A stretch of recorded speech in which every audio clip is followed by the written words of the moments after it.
Even if you don't ever plan on selling your business, you need to build a sellable business. A few years back, I heard a story from a business owner who told me what turned out to be a horror story, just honestly. The owner had planned to hold his business forever, but then he had a sudden health issue come up, and he found himself in a situation where he had to sell his business quickly because he hadn't been planning on selling. He'd been operating loosely. Personal expenses were ran through the business, the books weren't buttoned up, processes lived in his head instead of written out SOPs. And none of that mattered in the day to day. It was not impacting the operations of the business. He knew the business inside and out. His team was experienced and everything was working well. But when he started talking to brokers, he heard the same thing time and again. You don't have a sellable business. The story is way more common than most owners want to admit. We don't have perfect data, but the estimates are uncomfortable. I came across this article that talks about baby boomers and this coming business tsunami, and gave some tips. And so I wanted to walk through this because I thought it was helpful, and could be some good context as we move forward.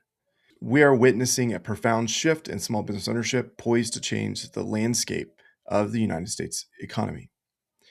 These, again, are people that are not forced to sell, like the example I mentioned, but people that are just going to be selling because they're retiring out. Small businesses make up the majority of the US economy, and 33 million according to the Small Business Administration, making up 44% of the gross domestic profit.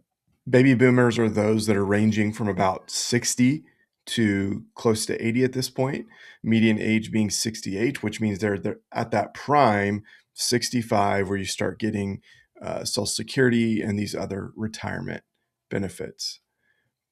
Economists have projected a labor shortage when they retire. And some of that, I think it's interesting to think about how that might be offset by a lot of the AI stuff now. But obviously, there are big changes coming with these businesses. It's estimated that they own 50% um, of of small businesses, and then this Guidance Financial revealed 57% were owned by baby boomers. So if you think about 50% of the businesses potentially being at this point where there has to be some sort of transition, even if it's not a sell, that is a huge deal. And the problem a lot of people have is that they've used this business as their primary source of income. Now they need the retirement savings because all their money went to the business and they don't have it. So the plan had been that they're going to go sell that business and that is going to be that retirement income. But if they don't have a sellable business, now that retirement income has disappeared. It's a huge problem. And too many are then shutting the business down because they haven't been able to sell it. They don't know how to sell it. And then having to find a job, whatever, even like retail level jobs that they have to get because they don't have the skills to go and take a job in the field they worked in before. 10 trillion in business value needs to be transferred. And that's huge. I mean, trillions of dollars obviously is clearly a huge deal.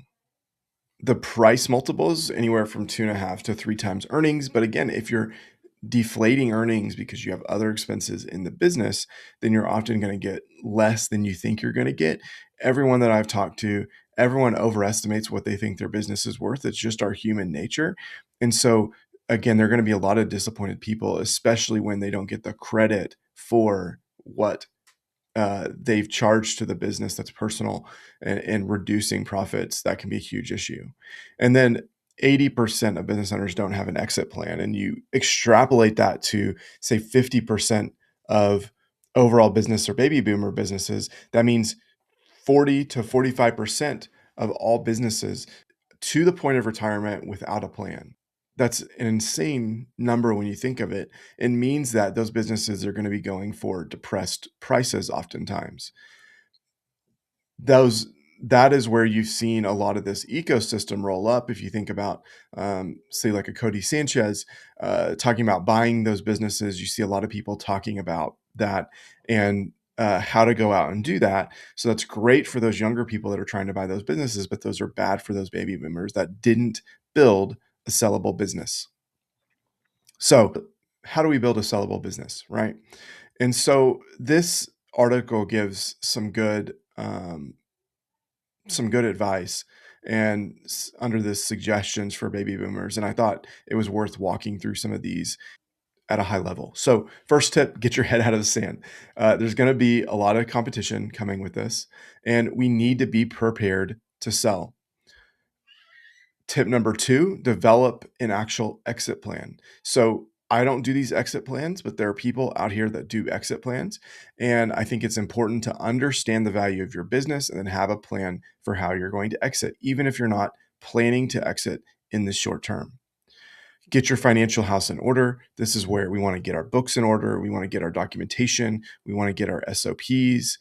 Um, this talks specifically about loan payments and says whether existing cash flows can support the loan payments to reinvest and compensate the buyer. And I think most business owners have never had to think this way because it's their business. They can support themselves. But then if you're selling it, you're going to have to sell it in a structure that allows for the new buyer to be able to support that debt and have some profits from the business until that debt is paid down. That debt puts a lot of pressure on the business. And again, most owners have probably never thought in this way. They mentioned financial statements accurate, well supported, up to date. Again, we want to have our backups in place. Electronic filing helps a lot with this.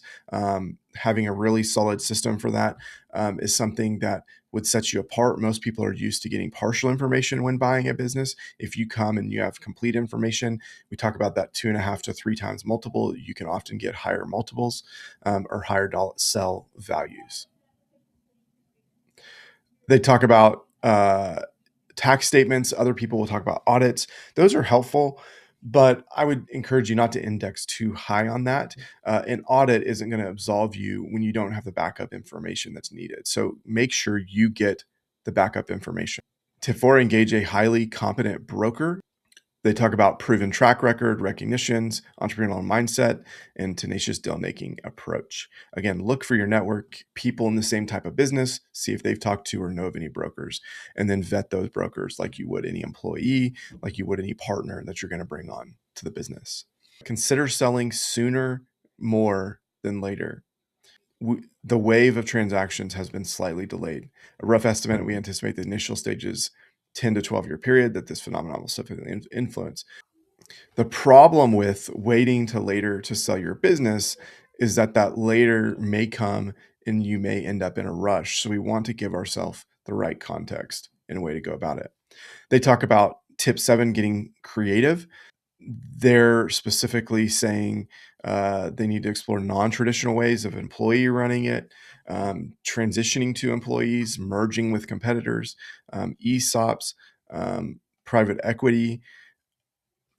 Again, there's a lot of options out there, but I think most business owners don't have experience with those. I'd say get yourself educated on what those options are. Ryan Ray, a guy I consider a friend now, he wrote about lifestyle versus sellable businesses. I'll put a link to this in the description of this as well. But he talked about why 80% of businesses never sell and how to be in the 20%. And so he said, these are the 5 pillars that we should actually care about. Do the numbers tell the truth?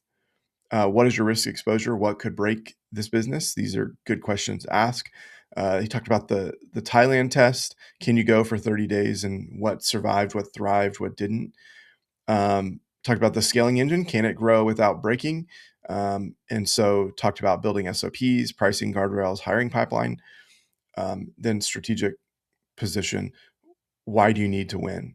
So Ryan is actually running this cohort where he talks about building the business. This exit ready business is what he calls it. And it's going to be a live cohort, experts, panels. You're going to have 10 different experts. I'm going to be one of the people that's going to talk in one of them from my experience. And they're going to be live sessions each week and homework and things that you can do, and then work with the other people that are in the cohort. I think this is going to be a great resource for those that are building a business and wanting to make that transition to potentially step back, not be so involved day to day, or potentially eventually selling. That doesn't mean that you have to do that, but it means that, again, it can be important that you do that in certain situations. So I'm going to provide a link, has a discount associated with that link.